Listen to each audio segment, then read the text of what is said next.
MM institution this is mobile. আশা করি তোমরা খুব ভালো আছো। এখনকার ব্যাপার হচ্ছে তোমাদের যে পিজি অ্যাসাইনমেন্ট চলছে তোমরা দেখতেই পাচ্ছ কি লেভেলে প্রেশার ক্রিয়েট করা হয়েছে। প্রত্যেক বছর যতটা সহজ মনে হতো, যতটা ইজি মনে হতো, ততটা ইজি এই বছর একদমই নয়। প্রচুর প্রেশার দেওয়া হয়েছে। আলাদা, আলাদা করে প্রশ্ন সেট হয়েছে। কোনো প্রশ্নের সেটে যদি একটা প্রশ্ন কনফিউজ হয়ে যায় না, তো পুরো টোটাল সেটটা কনফিউজ করে দিচ্ছে।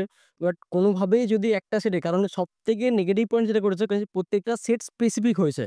কারণ আমি যদি কোনো ৪০ টা প্রশ্নের মধ্যে আমি যদি বা কোনো কারণে কয়েকটা পরীক্ষা তো কয়েকজনের পরীক্ষা দিয়ে আমি যদি ৫ টা ভুল পাই আর সেই ৫ টা প্রশ্ন যদি কোনো একটা সেটে পড়ে যায়, তো সে অনেকটা বেশি অনেকটা কম নাম্বার পেয়ে যাবে।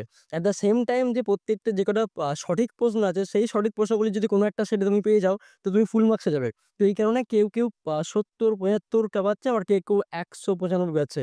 তো অনেকটা লাক আ ডিপেন্ড করছে টাইপের। যে তোমার কাছে কোন সেটটা আসছে তার উপর ডিপেন্ড করে আছে। কারণ এত শর্ট টার্মে এতগুলো প্রশ্ন রেকটিফাই করে আর ম্যানেজ করা পুরো ডিফিকাল্ট। হ্যাঁ, তবে কোনো স্পেশাল যেসব সাবজেক্ট নিয়ে টিচারে যারা কাজ করে তাদের রেশিও অনেক হাই হবে আশা করছি। রেশিও অনেক হাই হবে। কারণ স্পেশাল টিচার একটা সাবজেক্ট নিয়ে কাজ করছে তারা ম্যানেজ করতে পারবে। তারপরও ১ম এর দিকেও একটা প্রশ্ন হয়তো আ কয়েকটা একটা ভালো ১০০ নম্বরের সেট বার করতে হয়তো কয়েকটা প্রশ্ন, কয়েকটা সেট হয়তো আ কম আসতে পারে। বাট কিছু টাইম পর ফুল এসে যেতে পারে।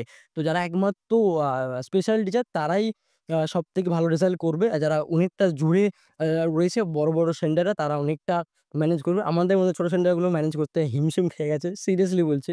অনেকটা টাইম লেগেছে। ম্যানেজ করা খুব ডিফিকাল্ট হয়েছে এই বছরের জন্য।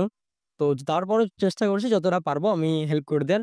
বাট আমি যতটা ভেবেছিলাম হেল্প করতে পারবো, ততটা আমি হেল্প করতে পারিনি। আমি নিজের কাছে নিজে স্যাটিসফাইড নই। তো তোমরা তো আমার থেকে কি করে স্যাটিসফাই হবে? এরপরে আমাদের যে টার্গেট ছিল, টার্গেটটা অনেকটা এগিয়েছো। তার জন্য চেষ্টা করব যতটা আ তা 30 কি না হলেও যতটা তোমরা সাপোর্ট দিয়েছো, যতটা এগিয়েছি আমরা, আমরা চেষ্টা করছি হেল্প করার। বাট সিরিয়াসলি এই বছরের অ্যাসাইনমেন্ট কিন্তু অনেকটা ডিসঅ্যাপয়েন্টেড ফিল করিয়েছে আমাকে। তো এইটুকুই একটা বলার। আশা করি তোমরা ভালো করে পরীক্ষা দাও, ভেবেচিন্তে পরীক্ষা দাও, ঠান্ডা মাথায় পরীক্ষা দাও। সমস্ত প্রশ্নের সেট রেকটিফাই করে পরীক্ষা দাও। ১০০ পাওয়া খুব ডিফিকাল্ট।